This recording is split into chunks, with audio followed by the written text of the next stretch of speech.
خدا کے لیے. تو باری تعالیٰ یہ ہمیں راز بتا کہ قرآن کی آیت پڑھیں تو وہ تقاضا کرتی ہے کہ سب سے زیادہ حمد ہے خدا کے لیے، اور ناموں کو دیکھیں تو تیرے حبیب کا نام یہ تقاضا کرتا ہے کہ سب سے زیادہ حمد جس کی گئی وہ ہے محمد مصطفیٰ صلی اللہ علیہ وسلم. تو بتا کہ سب سے زیادہ حمد تیری ہے یا تیرے مصطفیٰ کی؟ سبحان اللہ. اس نے کہا ہر جگہ تمہیں تخلیقیں نظر آتی، یہاں نہیں نظر آتی. ہر جگہ تم یا اعتبارات مختلف کر لیتے ہو، کوئی نہ کوئی راستہ نکال لیتے ہو، میرے حبیب کی شان نظر نہیں آتی. اعتبار مختلف کر لو، سب سے زیادہ حمد میری بھی ہے اور سب سے زیادہ حمد مصطفیٰ کی بھی ہے، لیکن وہ اور اعتبار سے ہے، یہ اور اعتبار سے ہے. وہاں للہ رب العالمین لام بتا رہا ہے کہ اللہ سب سے زیادہ حمد کا مالک ہے یا سب سے زیادہ حمد کا استحقاق رکھتا ہے، حقدار ہے. اس نے کہا سنو، سادہ ترجمہ یوں کرتا ہوں، فرمایا کہ حمد کا سب سے زیادہ حمد کا حقدار بھی میں اور سب سے زیادہ حمد کا مالک بھی میں ہوں، بے شک. لیکن سب سے زیادہ حمد ہوئی میری نہیں، وہ ہے کی گئی، وہ ہے مفعول. وہاں ہے ظہور حمد، یہاں ہے استحقاق حمد. تو کہا سب سے زیادہ حمد کا مالک میں ہوں، یہ عقیدہ پکا رکھو. سب سے زیادہ حمد کا حقدار بھی میں ہوں، لیکن سب سے زیادہ حمد ہوئی میری نہیں، ہوئی میرے مصطفیٰ کی. بڑی تعالیٰ وہ کیسے؟ میں سادہ بات ہے سمجھ لو کہ مصطفیٰ کی حمد کرنے والا کون ہے اور میری حمد کرنے والے کون ہیں. تو جب یہ دیکھو گے تو فرق پتہ چل جائے گا. میری حمد کرنے والے ہو تم اور مصطفیٰ کی حمد کرنے والا ہوں میں. تم میری تعریف کرتے ہو، میں مصطفیٰ کی تعریف کرتا ہوں. تم سارے مل کر زندگی بھر میری تعریف کرتے رہو. میری تعریف میں جتنے لفظ بولو گے، بھلا بتاؤ جو میں ایک لفظ بول دوں مصطفیٰ کی تعریف میں، اس ایک لفظ کا مقابلہ ہو سکتا ہے؟ تو پھر سنو،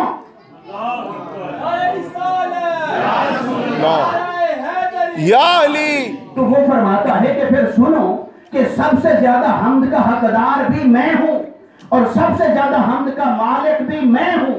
میں تھا، میں ہوں، میں رہوں گا. لیکن اس کا کیا کروں کہ میری حمد کرنے والے تم ہوئے ناقص اور مصطفیٰ کی حمد کرنے والا میں ہوا کامل.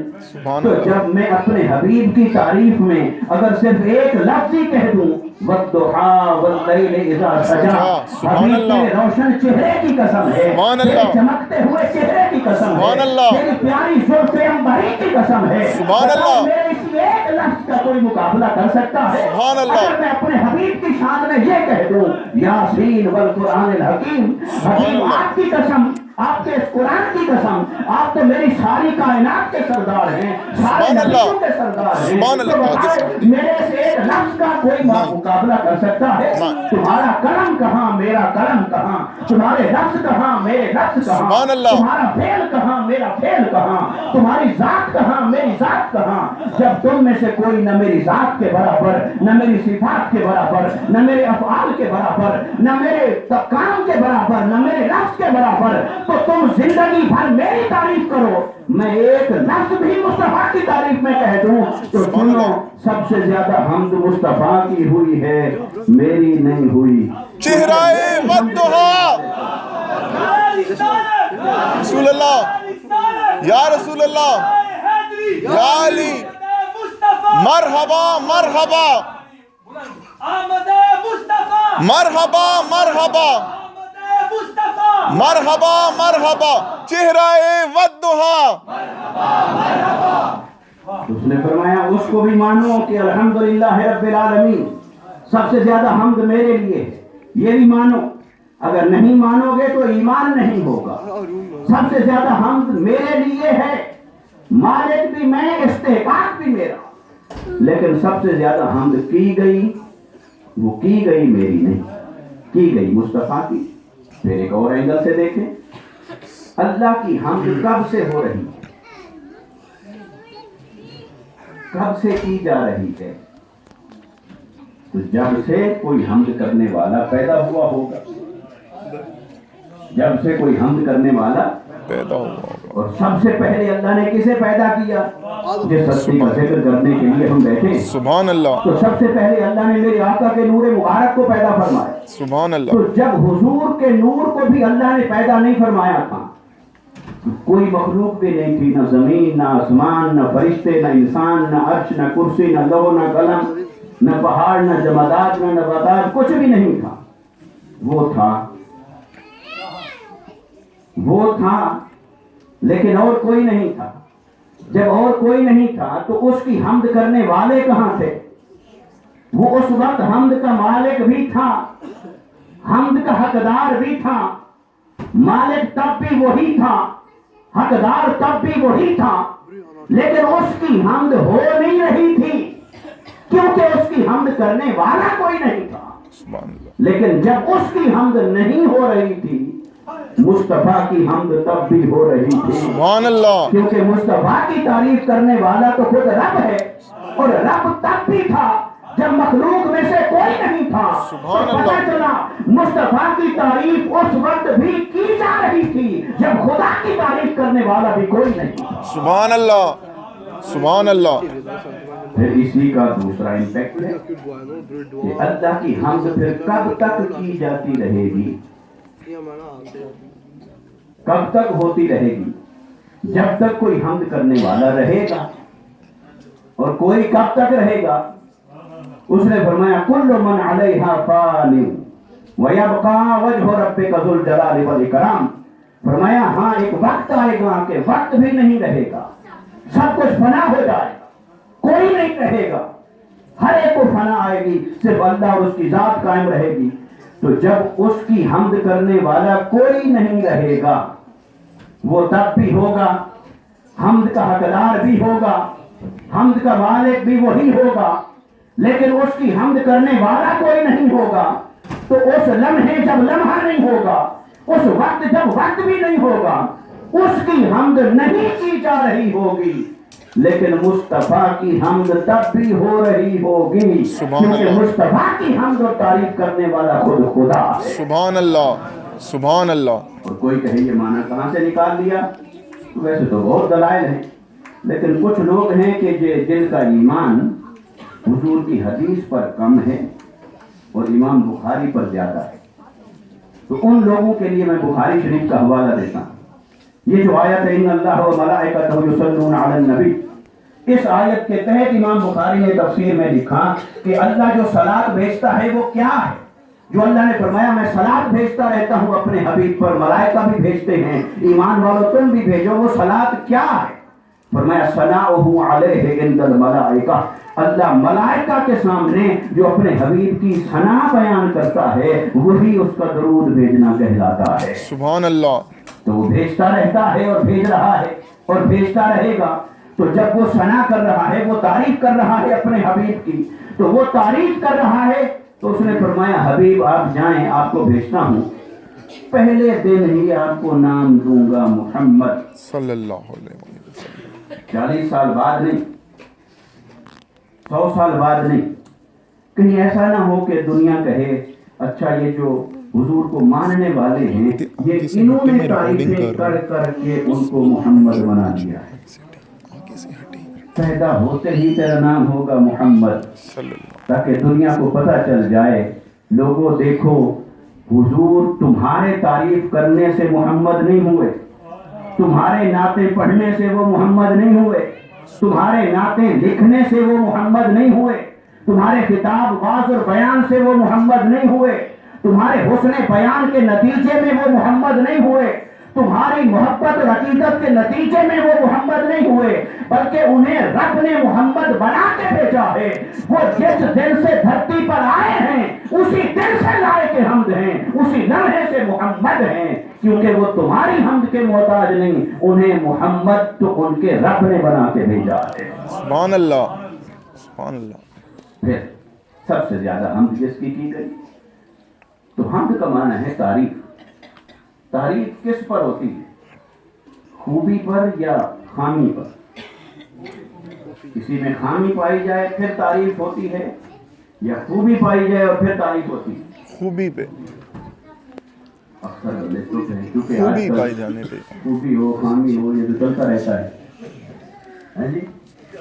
تو حقیقت میں کیا ہے؟ خوبی، بولیے، بولیں بابا، خوبی، خوبی ہوگی تو تعریف ہوگی، اور خوبی نہیں ہوگی تو تعریف نہیں ہوگی۔ ان دو کا آپس میں رشتہ ہے، حمد اور حسن کا آپس میں رشتہ ہے۔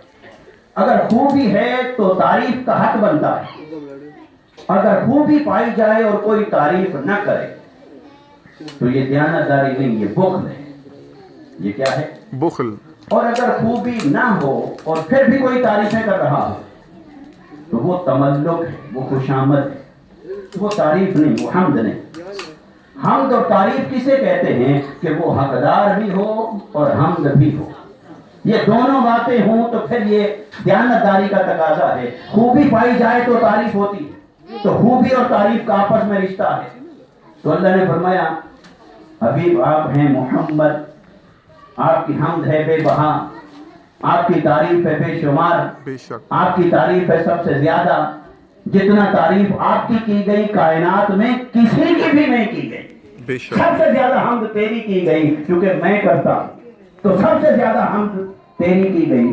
تو جس کی حمد سب سے زیادہ کی گئی اس کی خوبیاں بھی ساری کائنات سے زیادہ ہوئیں کہ نہ ہوئیں؟